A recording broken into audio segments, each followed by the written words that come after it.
রিজিক কি কি পাবেন, আপনার রিজিক সব লেখা হয়ে গেছে। এখন এখন আপনারা কি রিজিকটাকে হালাল পথে চাচ্ছেন না হারাম পথে? যদি হালাল পথে চান ওই অ্যামাউন্ট অফ রিজিকই পাবেন, যদি হারাম পথে চান ওই রিজিকই পাবেন, এর বাইরে যাবে না রিজিক। যাবে যাহলে সবর করেন, আল্লাহ পাক হালাল পথেই রিজিক দিবে ইনশাআল্লাহ তাআলা। রিজিক বৃদ্ধির জন্য কিছু আমল আছে, তার মধ্যে শ্রেষ্ঠ আমল হচ্ছে নামাজ, এর সাথে চাষতের নামাজ পড়া। চাষত মানে সালাতুদ দুহা, এর আগে ইশরাকের নামাজ আছে।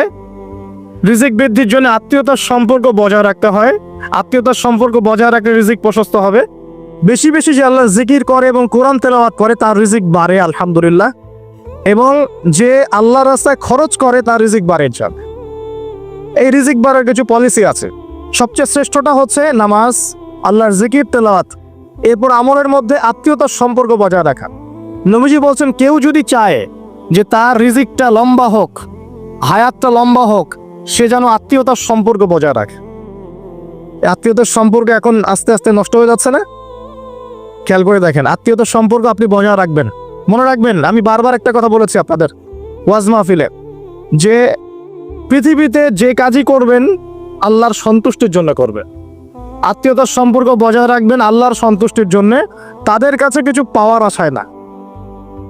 যখনই আপনি কারোর কাছে কিছু পাওয়ার আশা করবেন আপনি কষ্ট পাবেন। যখনই কারো কাছে কিছু পাওয়ার আশা করবেন আপনি কষ্ট পাবেন। কারো কাছে এত বেশি পাওয়ার আশা করবেন না। কার কাছে পাওয়ার আশা করবেন? আল্লাহর কাছে, যে আমি এই কাজটা করছি আল্লাহ আমাকে পুরস্কার দিবে ইনশাআল্লাহ। আমি আত্মীয়তার সম্পর্ক বজায় রাখছি কেন? আল্লাহর কাছে রিজিকে বরকতের আশায়, আল্লাহর সন্তুষ্টির জন্য। মনে রাখবেন প্রিয় ভাইয়েরা, আমল কবুল হওয়ার শর্ত মোটামুটি তিনটা। কয়টা?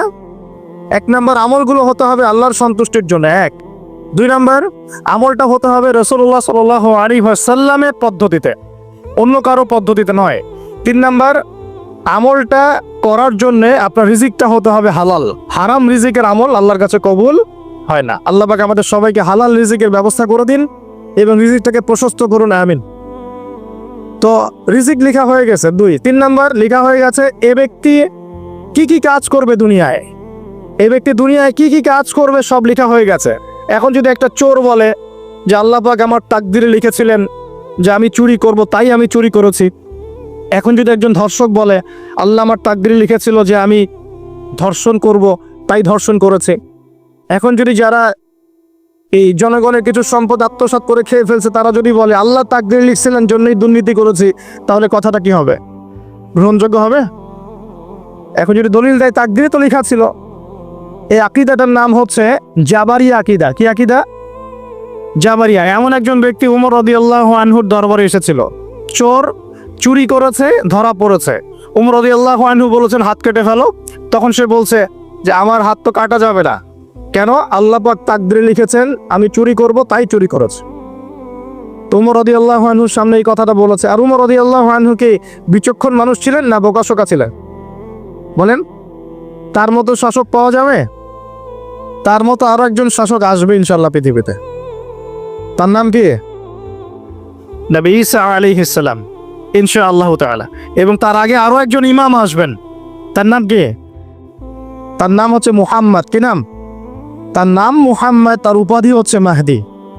কখন আসবেন? যখন পৃথিবীতে যুদ্ধ বিগ্রহ ছড়িয়ে পড়বে, ব্যাপক আকারে মালহামা চলবে, তখন আসবেন। কাদের পক্ষে আসবেন? মুসলিমদের পক্ষে। কি উদ্দেশ্যে আসবেন? সারা বিশ্বে জুলুম তুলে ফেলার জন্য। এবং আরেকটা কি উদ্দেশ্য? ওই জেরুজালেম উদ্ধার করার জন্য। কোন জেরুজালেম? যেটা এখন ইহুদিরা দখল করে আছে। চারপাশে আরবরা, মাঝখানে ও কেমন করে দখল করে আছে? আরবদেরকে হাতের মুঠোয় নিয়ে নিয়েছে। এই কারণে মুনাফিকদের উপর টিকে আছে সে, এবং তার পশ্চিমা মিত্রদের উপর টিকে আছে। ঈসা আলাইহিস সালাম কেন আসবেন? এই জায়গাটা পুনরুদ্ধার করার জন্য। ঈসা আলাইহিস সালাম কি পরাজিত হবেন না বিজয়ী হবেন? কত বছর বিশ্ব শাসন করবেন? 40 বছর। এগুলো হবে বিশ্বে, এগুলো হওয়া এখনো বাকি আছে। আরো কি হবে? মুসলিমরা কনস্ট্যান্টিনোপল আবার জয় করবে। এই কনস্ট্যান্টিনোপলের মধ্যে ফিতনা দেখা দিবে অচিরেই, মুসলিমরা ওইটা আবার দখল করবে ইনশাআল্লাহ তাআলা। আরো কি হবে? বললাম ভূমিকম্পের বছরগুলো আসবে সামনে, এবং মুতায়নুল শাদীদ মহামারীও আসবে। আরো কি? বড় বড় 3টা ভূমিকম্প বাকি আছে এখনো। আগে বলেছি লেকচারে, একটা পৃথিবী পূর্বে, একটা পশ্চিমে, একটা মাঝখানে। এগুলো এখনো বাকি আছে। বিশ্বে অনেক কিছু হওয়া এখনো বাকি আছে। এখন যা দেখছি এগুলোই সব না, এগুলো চলে যাবে। সময় কি হবে? চলে যাবে। আরো নতুন সময় আসবে ইনশাআল্লাহ তাআলা। আমাদের দায়িত্ব কি? আমাদের দায়িত্ব পরিস্থিতি বুঝে দিন ধরে রাখা, আমল করা এবং মানুষকে দিনের দিকে আহ্বান করা। আমরা যদি দায়িত্ব পালন না করি তাহলে কি হবে? আল্লাহ পাক আমাদেরকে সরিয়ে দিয়ে নতুন কওম নিয়ে আসবেন। আল্লাহ পাক সূরা মুহাম্মাদে বলেছেন, ওয়া ইন তাতাওয়াল্লাউ, তোমরা যদি মুখ ফিরিয়ে নাও, ইয়াস্তাবদিল কওমান গায়রাকুম, আল্লাহ পাক নতুন কওমকে তোমাদের জায়গায় স্থলাভিষিক্ত করবেন। সুম্মা লা ইয়াকুনু আমসালাকুম, তারা তোমাদের মতো হবে না, মানে আমাদের মতো অপদার্থ হবে না। উম্মার বিজয়ের শর্ত কি? আল্লাহ সূরা মুহাম্মাদই বলেছেন, ইন তানসুরুল্লাহা ইয়ানসুরুকুম, তোমরা আল্লাহর দ্বীনকে সাহায্য করো তবেই আল্লাহ তোমাদেরকে সাহায্য করবেন। ওয়া ইউসাব্বিত আকদামাকুম, তোমাদের পা আল্লাহ দৃঢ় করে রাখবেন। আমরা আল্লাহকে সাহায্য না করলে আল্লাহ পাক আমাদেরকে সাহায্য করবেন না। সিম্পল। আল্লাহ পাক সূরা রাদের মধ্যে বলছেন, ইন্নাল্লাহা লা ইউগাইয়িরু মা বিকওমিন হাত্তা ইউগাইয়িরু মা বিআনফুসিহিম, আল্লাহ পাক কোনো কওমের অবস্থা ততক্ষণ পরিবর্তন করেন না যতক্ষণ না সেই কওম তার নিজের অবস্থার পরিবর্তনের চেষ্টা করে। তাহলে আমাদের পরিবর্তন কেন হচ্ছে না? কারণ আমরা নামাজ ছেড়ে দিয়েছি। 90% মুসলিমের দেশে কত পার্সেন্ট নামাজ পড়ে চিন্তা করে দেখবেন। আমরা কোরআন ছেড়ে দিয়েছি। 90% মুসলিমের দেশে কত পার্সেন্ট বিশুদ্ধ করে কোরআন তেলাওয়াত করতে পারে একটু খোঁজ নিয়ে দেখবেন। কোরআন সুমারি করে দেখেন, নামাজ সুমারি করে দেখেন, তাহলে বুঝতে পারবেন। আর যারা কোরআন পড়তে জানে তাদের মধ্যে কত পার্সেন্ট কোরআনের অর্থটা বোঝে, এটা আরো বড় বিষয়। তারপরে আবার কারা মেনে চলে, এটা আরো বড় বিষয়। আর আমরা কতজন মানুষ দ্বীন ইসলামকে সামগ্রিক দিন হিসেবে মানি, এটাও একটা বড় বিষয়। আমরা মানি ঠিকই, আংশিক। যেমন ইবাদত বন্দেগীর জীবনে মুসলমান, অর্থনৈতিক জীবনে গিয়ে আবার সুদখোর, এমন না বিষয়টা? এমন হয় না বিষয়টা? ইবাদত বন্দেগীর জীবনে আমি পাক্কা মুসলিম, কপালে সেজদার দাগ আছে মাশাআল্লাহ, দাড়ি টুপিও আছে মাশাআল্লাহ, কিন্তু ব্যবসায় গিয়ে মাপে কম দিচ্ছি না, ব্যবসায় গিয়ে আমি হারাম ভেজাল দিচ্ছি কিনা, এরকম হচ্ছে কিনা? হচ্ছে। কিন্তু সে কিন্তু মুসলিম এবং নামাজও পড়ে। তো আমাদের সমস্যা ভাই এখানেই। এখন এই সমস্যাটা সলভ করলে ইনশাল্লাহ সব সমস্যা সলভ হয়ে যাবে ইনশাল্লাহ। সমস্যাটা কি? আমরা ইসলামটাকে আংশিকভাবে মানি, পরিপূর্ণ জীবনে ইসলাম বাস্তবায়ন করতে পারছি না। আপনি হয়তো কেউই পারছি না। ফখর করলে বলার নাই যে আমি খুব পারছি, আসলে আমিও পারছি না। কারণ এই যুগে এটা পারাটা খুব ডিফিকাল্ট। এই যুগে পারাটা কি খুবই কঠিন, কিন্তু এটাই তো এই যুগের চ্যালেঞ্জ।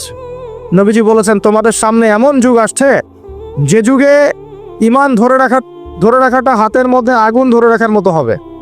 তবে সুসংবাদ ওই যুগে তাদের জন্য যারা আমার সুন্নতকে আবার জীবিত করতে পারবে। যে আমার মৃত সুন্নতকে জীবিত করবে, আল্লাহ পাক তাকে দুধ মানে প্রেমময়। আল্লাহ পাক ভালোবাসেন কিনা? তাহলে এই পুরো মহাবিশ্ব সৃষ্টি করে আল্লাহ পাক কি মহাবিশ্বের মধ্যে ভালোবাসা ছড়িয়ে দেন নাই? আল্লাহ রাব্বুল আলামিন 6 দিনে মহাবিশ্ব সৃষ্টি করে মহাবিশ্বের সব জায়গায় যার যার কাজ তাকে বুঝিয়ে দিলেন। কোন গ্রহ কি কাজ করবে, কোন সৌরজগৎ কেমন করে চলবে, দুনিয়া কিভাবে ঘুরবে, সূর্য কিভাবে উঠবে, চাঁদ কিভাবে আসবে, কোন মাখলুক কি কাজ করবে, ফেরেশতাদের কাজ কি হবে, ইত্যাদি ইত্যাদি। আল্লাহ পাক সমস্ত কাজ বুঝিয়ে দিলেন। সূরা আলিফ লাম মিম সেজদা, হামিম সেজদার মধ্যে আছে, পড়ে দেখবেন। আল্লাহ পাক পুরো মহাবিশ্বের দায়িত্ব বন্টন করে দিলেন। এবার আল্লাহ রাব্বুল আলামিন কি করলেন শোনেন। আল্লাহ রাব্বুল আলামিন বলছেন, এই পুরো মাখলুক কায়নাত সৃষ্টি করার পর আল্লাহ পাক তার রহমতকে 100 ভাগে ভাগ করলেন। কত ভাগে? আল্লাহ পাকের দয়া, রহমত, ভালোবাসাকে 100 ভাগে ভাগ করলেন। ভাগ করে মাত্র এক ভাগ আল্লাহ পাক পুরো মহাবিশ্বে ছড়িয়ে দিলেন, বলেন সুবহানাল্লাহ। বাকি 99 ভাগ রহমত আল্লাহ পাক তার কাছে রাখলেন। এই এক ভাগ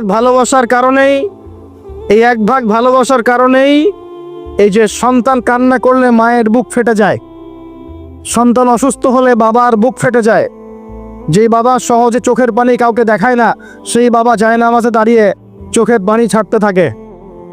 এই এক ভাগ রহমতের কারণে আমরা দেখি যে রাস্তার কুকুর পর্যন্ত তার বাচ্চাকে চাটে, আদর করে, মহব্বত করে। এই এক ভাগ রহমতের কারণে আমরা আমাদের স্ত্রীদেরকে মহব্বত করি, স্ত্রীকে সুখে রাখার জন্য জীবনটা পর্যন্ত বিলিয়ে দেয়। সকাল থেকে রাত পর্যন্ত কোনো ক্ষেত্রে হারাম পথে যেটাও দ্বিধা করি না, স্ত্রী সন্তান সুখে থাক এই আশায়, তাই না ভাই? এই এক ভাগ রহমতের কারণে গাভী দেখবেন, গাভী তার বাচ্চাকে প্রসবের পর চাটে, গাটা চেটে পরিষ্কার করে দেয়। এই 1 ভাগ রহমতে পুরো কায়নাত টিকে আছে। আর নবী সাল্লাল্লাহু আলাইহি ওয়াসাল্লাম বলছেন বাকি 99% রহমত আল্লাহ পাক তার কাছে রেখেছেন। এই রহমত এবং ভালোবাসা দিয়ে আল্লাহ পাক কিয়ামতের মাঠে মানুষকে মাফ করবে ইনশাআল্লাহ। তার মানে বড় আল্লাহু আকবার, তার মানে আমরা আশা করতে পারি ইনশাআল্লাহু তাআলা আমরা আল্লাহর জান্নাত পাবো ইনশাআল্লাহ। পাবো কি না? শুধু একটা কাজ যদি উম্মত করতে পারে জান্নাত পাবে। বলে দিব কোনটা? অনেক কাজই আছে কিন্তু স্পেশাল একটা কাজ, একটা। আল্লাহ রাব্বুল আলামিন মেরাজের রাতে তার নবীকে উঠিয়ে নিয়েছিলেন, উঠিয়ে নিয়ে কাছে নিয়ে আসছেন, একদম কাছে। আর যে আরশের কাছাকাছি নবী সাল্লাল্লাহু আলাইহি ওয়াসাল্লাম বলছেন ওই সময় তার উপর 3টা স্পেশাল ওহী করা হয়েছে। কয়টা? 3টা। একটা হচ্ছে 50 ওয়াক্ত নামাজ। কত ওয়াক্ত? এটা কমতে কমতে কমতে কত ওয়াক্ত হয়েছে? 5। 5কেও কমানোর জন্য কোন নবী বলছিলেন? মুসা আলাইহিস সালাম বলছেন 5ও পারবে না, কমায় নিয়ে আসেন। 5ও যে পারবে না, মুসা আলাইহিস সালাম কেমন করে জানলেন? তার উম্মত 2 ওয়াক্ত নামাজ ফরজ। কয় ওয়াক্ত নামাজ ফরজ ছিল? ওই 2 ওয়াক্ত তার আদায় করতে পারে নাই। এই অভিজ্ঞতা থেকে তিনি বলেছেন যে আপনার উম্মত 5 ওয়াক্ত পারবে না। সত্যি না মিথ্যে কথাটা? আসলেই কি উম্মত 5 ওয়াক্ত নামাজ পড়তে পারছে? আচ্ছা, যাই হোক, আল্লাহ পাক আমাদেরকে পড়ার তৌফিক দান করুন। দ্বিতীয় ওহী হচ্ছে সূরা বাকারার শেষের 3টা আয়াত। কয় আয়াত? সূরা বাকারার শেষের 3 আয়াত ওহী করেছেন কে? আল্লাহ রাব্বুল আলামিন। কোন ব্যক্তি যদি রাতের বেলা সূরা বাকারার শেষের 3টা আয়াত পড়ে সারা রাত ইবাদত করে নাকি পাবে ইনশাআল্লাহ। আর 3 নাম্বারটা হচ্ছে স্পেশাল, সেটা হচ্ছে আল্লাহ পাক বলেছেন, হে মুহাম্মদ সাল্লাল্লাহু আলাইহি ওয়াসাল্লাম, বলেন সাল্লাল্লাহু আলাইহি ওয়াসাল্লাম, তোমার উম্মতের কোনো ব্যক্তি যদি আসমান জমিনের সমান গুনাহ নিয়ে আমার সামনে দাঁড়ায়, আসমান জমিন সমান গুনাহ নিয়ে আমার সামনে দাঁড়ায়, কিন্তু আমার সাথে শিরকের পাপ নাই, আমার সাথে কোনো শিরকের পাপ করে নাই, ইনশাআল্লাহ আমি আল্লাহ তার সামনে আসমান জমিন সমান ক্ষমা নিয়ে হাজির হব ইনশাআল্লাহ। তার মানে আমরা যদি ইনশাআল্লাহ তাআলা শিরকের পাপ থেকে দূরে থাকতে পারি, ইনশাআল্লাহ আশা করা যায় আমরা আল্লাহর সন্তুষ্টি পাবো ইনশাআল্লাহ। এরপর আল্লাহ রাব্বুল আলামিন কি করলেন? আল্লাহ রাব্বুল আলামিন পুরো মহাবিশ্ব সৃষ্টি করে সব দায়িত্ব ভাগ করে দিলেন। ভাগ করে দেওয়ার পরে আল্লাহ পাক জান্নাত জাহান্নাম সৃষ্টি করেছেন কিনা? আচ্ছা, জান্নাত এবং জাহান্নাম কার কার জন্য সৃষ্টি করেছে বলেন? জিন আর মানুষ। আচ্ছা, এখন জান্নাতের চেয়ে কি শান্তির কোনো জায়গা আছে? আচ্ছা, এই জান্নাত কার জন্য সৃষ্টি করেছেন? জিন আর মানুষ। আচ্ছা, তাহলে আল্লাহ পাক মানব জাতিকে ভালোবাসেন কিনা? ভালোবাসেন কিনা? আপনি যখন কাউকে ভালোবাসবেন তাকে সবচেয়ে সুন্দর গিফট দিতে চাইবেন কিনা?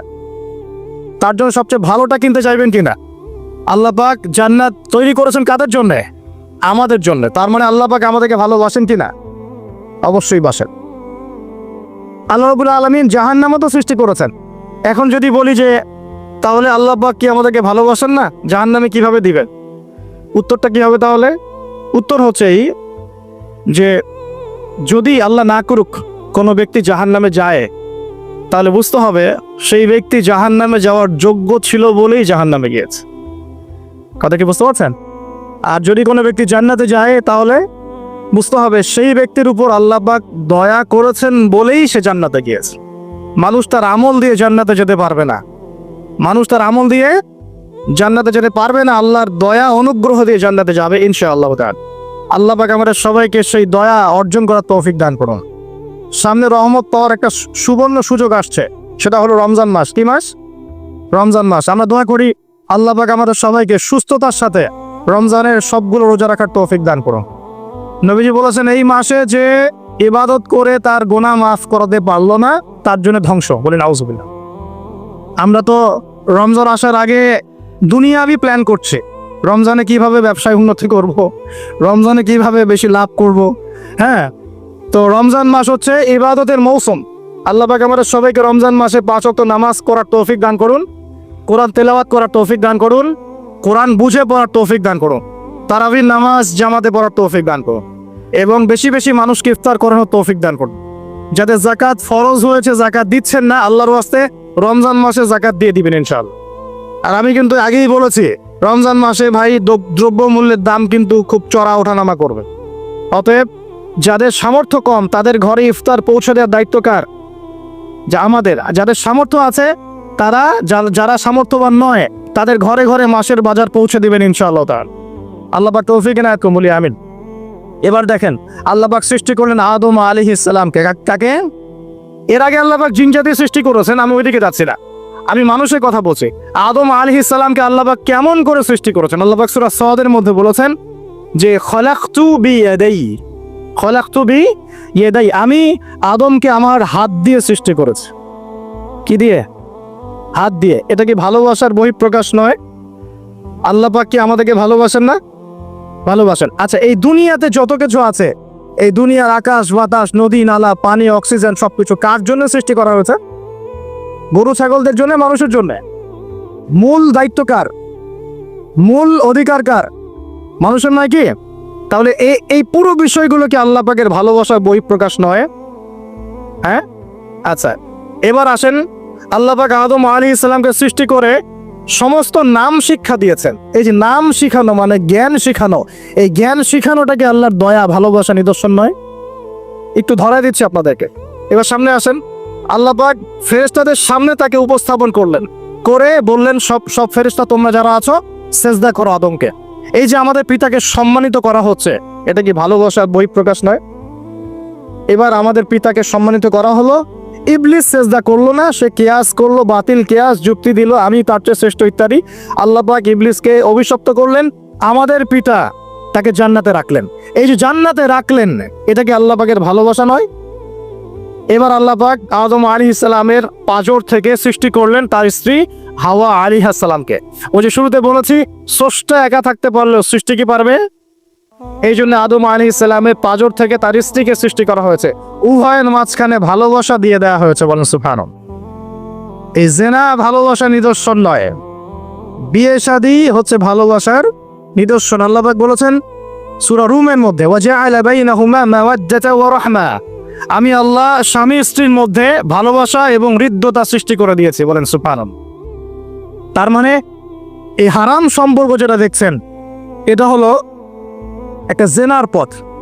আর যখন আমরা হালাল ভাবে বিয়ে শাদী করবেন, আপনারা করবেন, তখন দেখবেন আল্লাহ পাকের পক্ষ থেকে ভালোবাসা সৃষ্টি হয়ে যাবে ইনশাআল্লাহ তাআলা। অতএব ওয়াদা করতে পারি তো আল্লাহর কাছে, নিজের চরিত্রকে পবিত্র রাখবো ইনশাআল্লাহ, হারাম কোনো সম্পর্কে যাব না ইনশাআল্লাহ, কোনো সহি প্রেমেও যাব না ইনশাআল্লাহ। এটা সহি প্রেম আবার কি জিনিস?